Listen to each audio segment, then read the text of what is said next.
Friedrich III, German Emperor, was born on the 18th of October 1831. He was given the name Friedrich William and was born during his grandfather Friedrich William III of Prussia's reign. Friedrich was a member of the House of Hohenzollern, the family that ruled Prussia. Prussia was the most powerful state in Germany at the time. Friedrich's father, William, was forced to marry Princess Augusta of Saxe-Weimar. The couple were polar opposites in personality. William had been raised in the military traditions of the Hohenzollerns and developed conservative views. Augusta was raised in Weimar, where citizens had greater participation in running of the state and had liberal views. The marriage was unhappy, and Friedrich had a lonely childhood. He had only one younger sister named Louise, who he was very close to. In 1840, Friedrich's uncle succeeded his grandfather as Friedrich William IV. Throughout Friedrich's childhood and teens, liberals sought to unify Germany with popular representation and a constitution. In 1848, when Friedrich was 17, a series of political uprisings spread across Germany and Europe. Though not much changed in Germany, the sentiments had an influential effect on Friedrich. Friedrich received a classical education as well as a military education. He was intelligent and excellent at foreign languages. It was expected of him that he would maintain an active career in the military, but he broke with tradition and entered the University of Bonn, studying history, law, governance, and public policy. His time in university helped him develop his liberal beliefs further.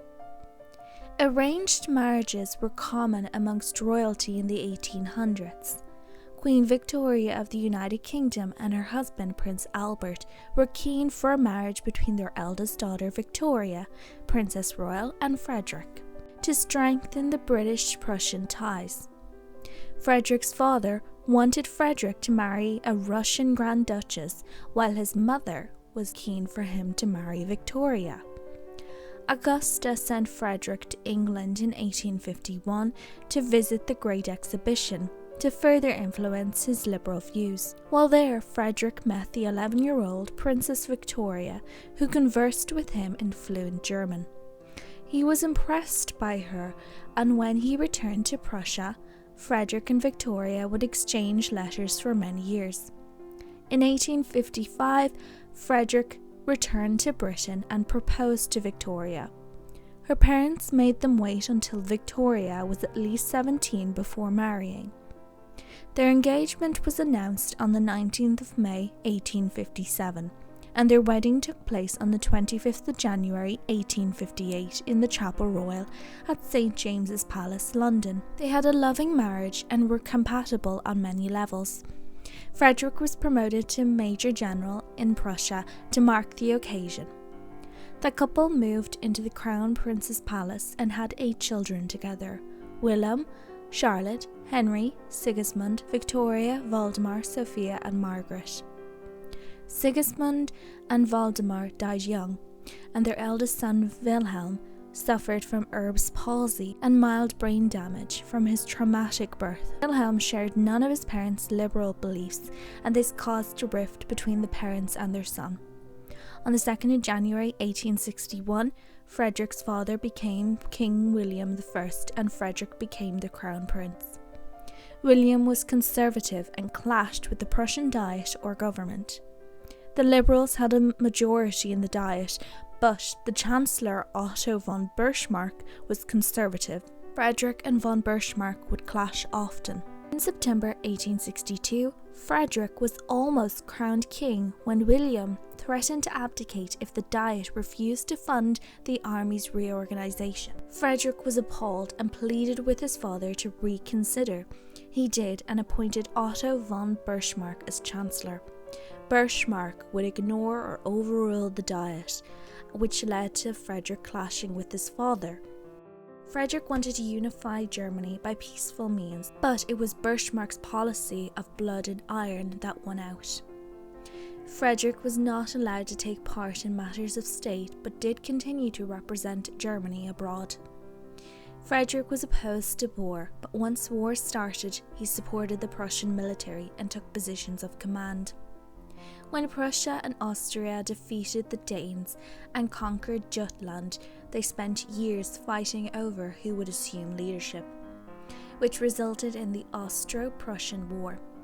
Friedrich was the only member of the Prussian Crown Council to uphold the rights of the Duke of Augustenburg and opposed the idea of going to war against Austria.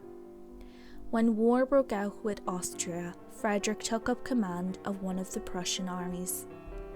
Following many wars and many victories for Prussia, the German states unified into the German Empire in 1871, with William as the emperor and Friedrich as the crown prince. Friedrich often sided with the country's liberals who opposed the expansion of the army. Friedrich took part in many public works, such as the establishment of schools, churches and museums. During the 1870s and throughout much of Friedrich's later life, there were efforts to disemancipate the Jewish people in Germany.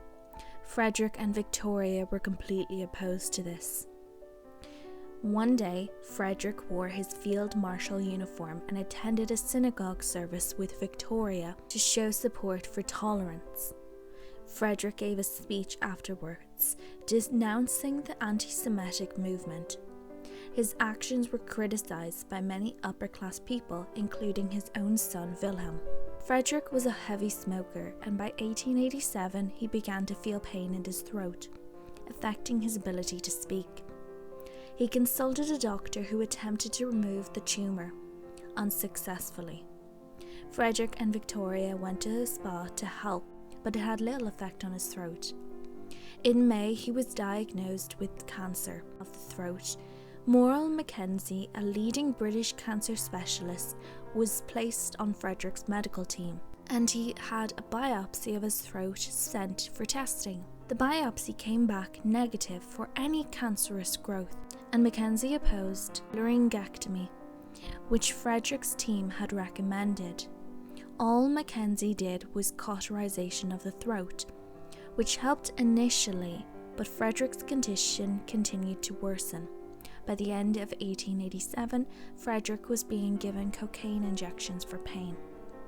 Friedrich caught many colds and his throat would swell. He was ordered by his doctors not to speak for great lengths. However, by November he had completely lost his voice, and a new growth was discovered on his left vocal cord. Mackenzie continued to insist that there was nothing wrong with the Crown Prince. However, the doctors of Friedrich's medical team insisted that it was fatal, and Mackenzie eventually agreed that it was. It was unlikely that Friedrich would live for many more months. His throat would often become inflamed and he would have difficulty breathing. To help with this, a tracheal tube was fitted to allow Friedrich to breathe. On the 9th of March 1888, 3 days after Friedrich had been informed that he had cancer, Friedrich's father, William I, died, and Friedrich became the German Emperor and King of Prussia. He took the regnal name of Friedrich IV. As his health declined, Friedrich insisted on doing as much as he could with what little time he had, but was unable to accomplish much.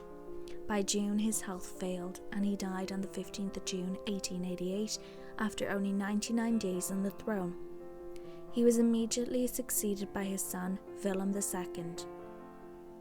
His wife attempted to spread his liberal views, but had no power in government to actually enact any of these liberal views.